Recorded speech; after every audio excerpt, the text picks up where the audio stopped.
Welcome back. तो कैसे हो आप सब? आई होप आप सब अच्छे होंगे। स्वागत है आप सभी का आपके अपने एसपी स्टडी यूट्यूब चैनल पर। तो गाइस आज हम आपके लिए इस वीडियो में लेकर आए हैं। तो गाइस यहाँ पर आज हम देखने वाले हैं समाजशास्त्र के जो भी आपके महत्वपूर्ण क्वेश्चन हैं इस बार के बोर्ड एग्जाम के लिए, उन सारे प्रश्नों पर यहाँ पर हम डिस्कस करेंगे। ठीक है, तो आपको ये वीडियो पूरा देखना है, वीडियो को आप बिल्कुल भी स्किप ना करिए। अगर आप भी इस बार का बोर्ड एग्जाम देने वाले हो और इस बार के बोर्ड एग्जाम में इसी तरह से ऑल सब्जेक्ट में आपको पूरे के पूरे अपने नंबर लाने हैं, तो आप जो भी आपके महत्वपूर्ण क्वेश्चन हैं एंड जो बैरर मॉडल पेपर हैं उनको सॉल्व करना शुरू कर दीजिए अभी से। ठीक है, हर सब्जेक्ट के इंपॉर्टेंट क्वेश्चन देखिए, प्रीवियस ईयर क्वेश्चन जो कई सालों से पूछे जा रहे हैं उन प्रश्नों को बार बार आप पढ़िए और उन्हीं प्रश्नों की प्रैक्टिस कीजिए एंड जो आपके बैरर मॉडल पेपर हैं उनको सॉल्व कीजिए।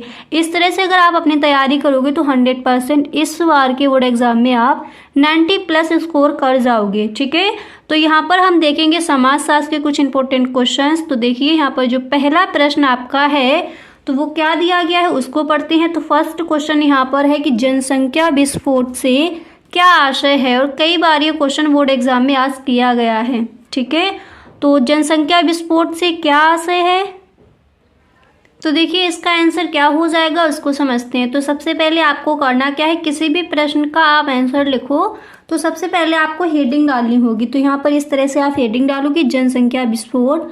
देखिए ये पहले हम देखेंगे अतिलक उत्तरीय प्रश्न। ठीक है, तो देखिए जनसंख्या विस्फोट से क्या आशय है, सबसे पहले हेडिंग डालनी होगी जनसंख्या विस्फोट।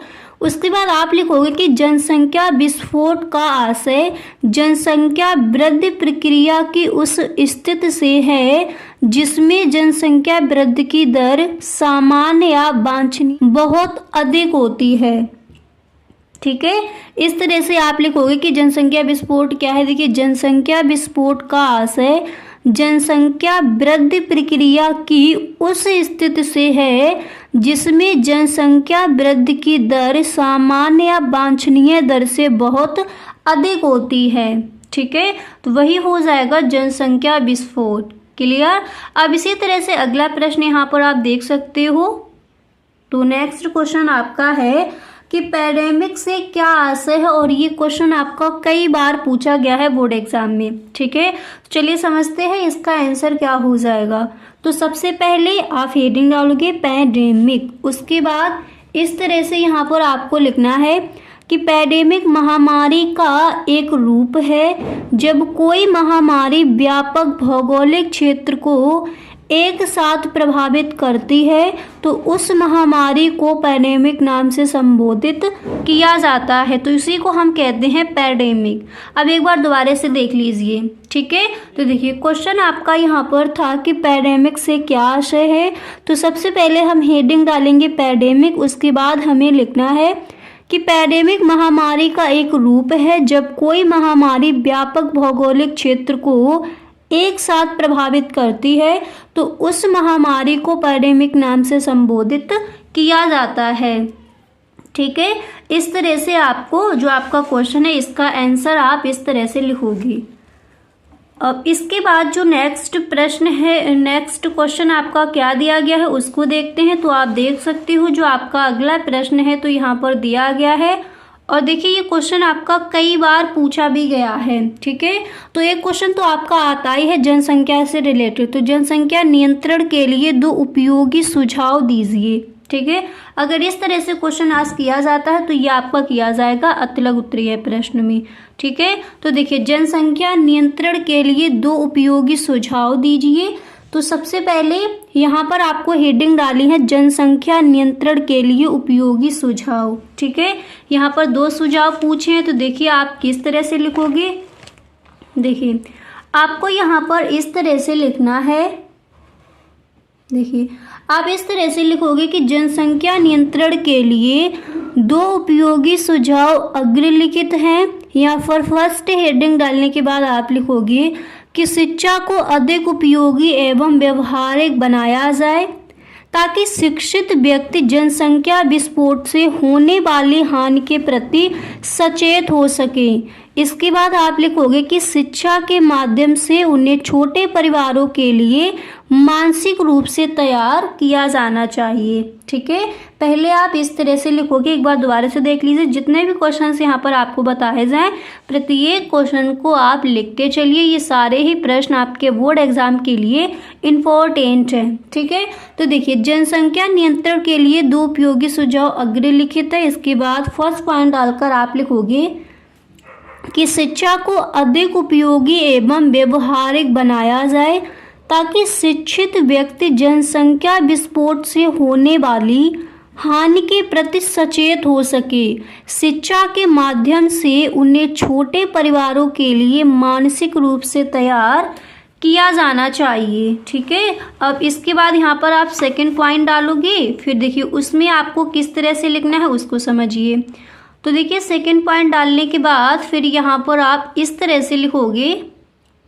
देखिए, सेकंड पॉइंट डालने के बाद आपको लिखना है कि परिवार नियोजन तथा गर्भ निरोध संबंधी उचित जानकारी प्रदान की जाए तथा आवश्यक साधन सरलता से उपलब्ध कराए जाएं।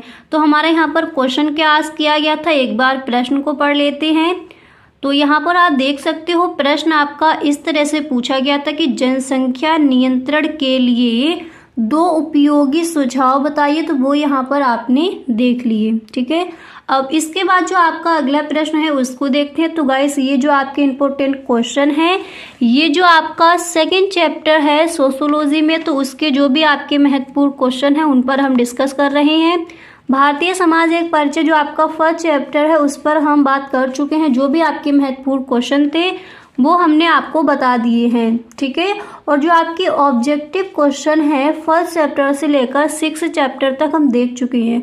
तो जो आपका सेकंड चैप्टर है भारतीय समाज की जनसांख्यिकी संरचना, तो उसके जो भी आपके महत्वपूर्ण क्वेश्चन है उन सारे प्रश्नों पर यहाँ पर हम डिस्कस करेंगे। तो आपकी एक अलग प्लेलिस्ट बना दी है, उसमें समाजशास्त्र के आपके फर्स्ट चैप्टर से लेकर एंड तक जो भी महत्वपूर्ण क्वेश्चन है वो आपको चैप्टर वाइज चैप्टर दिए जाएंगे। ठीक है, तो आप फर्स्ट चैप्टर के देख लीजिए एंड सेकंड चैप्टर का ये वीडियो हो जाएगा। और जो आपके ऑब्जेक्टिव क्वेश्चन है, जो आपके बहुविकल्पीय प्रश्न आते हैं, वो फर्स्ट चैप्टर से लेकर 6 चैप्टर तक हम एक ही वीडियो में देख चुके हैं। तो एक बार आप प्लेलिस्ट चेक कर लीजिए, वहाँ पर आपको वीडियोस मिल जाएंगे। ठीक है, तो सेकेंड चैप्टर के ये है। इसी तरह से जो और आपके चैप्टर्स हैं उन सारे चैप्टर्स के इंपॉर्टेंट क्वेश्चन आपको उसी प्लेलिस्ट में मिल जाएंगे। और आपको इकोनॉमिक्स का देखना है तो फर्स्ट चैप्टर से लेकर एंड तक जो भी महत्वपूर्ण क्वेश्चन है उन पर हम डिस्कस कर चुके हैं। तो उसके लिए भी प्लेलिस्ट है, उसको आप चेक कर सकते हो। ठीक है, अब इसके बाद यहाँ पर देखिए जो आपका अगला प्रश्न है, तो क्वेश्चन आपका यहाँ पर क्या दिया गया है उसको समझते हैं। तो देखिए जो आपका नेक्स्ट प्रश्न है, तो प्रश्न आपका यहाँ पर दिया गया और ये भी कई बार बोर्ड एग्जाम में आस्क किया गया है। ठीक है, तो क्वेश्चन को पढ़ते हैं। प्रश्न है कि 2011 की जनगणना में भारत की नगरीय और ग्रामीण जनसंख्या कितनी है। ठीक है, तो सबसे पहले हमें करना क्या है, हमें यहाँ पर हेडिंग डालेंगे कि 2011 की जनगणना में भारत की नगरीय और ग्रामीण जनसंख्या। इस तरह से हेडिंग डालने के बाद फिर देखिए इस तरह से आप इस प्रश्न का आंसर लिखोगे कि 2011 की जनसंख्या में 31.8% जनसंख्या तथा नगरीय में 68.2% जनसंख्या ग्रामीण है। ठीक है, इस तरह से आपको इसका आंसर लिखना है। देखिए आप इस तरह से लिखोगे कि 2011 की जनगणना में 31.8% जनसंख्या नगरीय तथा, ठीक है, फिर आप इस तरह से लिखोगे नगरीय तथा 68.2% जनसंख्या ग्रामीण है। ठीक है, यानी आपकी जो नगरीय जनसंख्या है वो कितनी है 31.8 और जो ग्रामीण जनसंख्या है वो कितनी है 68.2। ठीक है, इस तरह से। अब इसके बाद जो आपका नेक्स्ट प्रश्न है उसको देखते हैं। अब इसके बाद देखिए हम यहाँ पर देखेंगे कि लघु उत्तरीय प्रश्न ऐसे कौन कौन से हैं जो इस बार के बोर्ड एग्जाम के लिए इम्पोर्टेंट हैं, उनको देखते हैं। तो अभी हमने जो भी क्वेश्चंस देखे वो सारे ही आपके थे अति लघु उत्तरीय प्रश्न। तो इस चैप्टर से जो भी महत्वपूर्ण क्वेश्चन है उन सारे प्रश्नों को हम यहाँ पर देखेंगे। तो देख लीजिए लघु उत्तरीय प्रश्न में पहला प्रश्न, और पेपर उठाकर आप देखना, मॉडल पेपर में भी देखना, कई बार ये प्रश्न आपका पूछा गया है बोर्ड एग्जाम में। तो क्वेश्चन आपका क्या है उसको पढ़ते हैं। प्रश्न है कि जनसंख्या वृद्धि क्यों एक समस्या है, समझाइए। ठीक है, तो इसका पूरा आंसर देखेंगे। लघु उत्तरीय प्रश्न है, थोड़ा आपको बड़ा करके ही वहाँ पर लिखना है। ठीक है, ज़्यादा शॉर्ट में आपको नहीं लिखना। तो देखिए, जनसंख्या वृद्धि क्यों एक समस्या है उसको समझाइए। तो आप इस तरह से लिखोगे कि भारत में जनसंख्या वृद्धि एक प्रमुख समस्या है। जनसंख्या वृद्धि के परिणाम स्वरूप जनता का रहन सहन का स्तर काफ़ी निम्न है। ठीक है, भारत में जनसंख्या वृद्धि एक प्रमुख समस्या है। जनसंख्या वृद्धि के परिणाम स्वरूप जनता का रहन सहन का स्तर काफ़ी निम्न है तथा इससे अनेक समस्याओं में भी वृद्धि होती जा रही है। अधिक जनसंख्या के कारण सभी लोगों को रोजगार नहीं मिल पाता है तथा उनकी मानसिक स्थिति पर इसका कुप्रभाव पड़ता है। ठीक है, पहले आप इस तरह से लिखोगे कि भारत में जनसंख्या वृद्धि एक प्रमुख समस्या है क्योंकि जनसंख्या वृद्धि के परिणाम स्वरूप जनता का रहन सहन का जो स्तर है काफ़ी निम्न है तथा इससे अनेक समस्याओं में भी वृद्धि होती जा रही है। अधिक जनसंख्या के कारण सभी लोगों को रोजगार नहीं मिल पाता है तथा उनकी मानसिक स्थिति पर इसका कुप्रभाव पड़ता है। अब देखिए, इतना लिखने के बाद फिर आपको इस तरह से लिखना है, यहाँ पर कुप्रभाव पड़ता है। फिर आप लिखोगे कि भारतीय समाज में जनसंख्या वृद्धि के संदर्भ में यह पूर्णतः सही है। जनसंख्या वृद्धि के परिणाम स्वरूप निर्धनता में वृद्धि होती है क्योंकि उत्पादन का स्तर जनसंख्या वृद्धि की तुलना में कम रहता है। इसके बाद आप लिखोगे साथ ही अधिक जनसंख्या का अर्थ है आर्थिक समस्याएं। ठीक है, किसी भी क्षेत्र में समस्याएं भी अधिक हो जाती हैं। ठीक है, आप इस तरह से लिखोगे किसी भी देश में अधिक जनसंख्या के कारण वहाँ प्रत्येक क्षेत्र में समस्याएं भी अधिक हो जाती हैं और देश सर्वतोन्मुखी उन्नति के स्थान पर आंतरिक समस्याओं को सुलझाने में ही लग जाता है।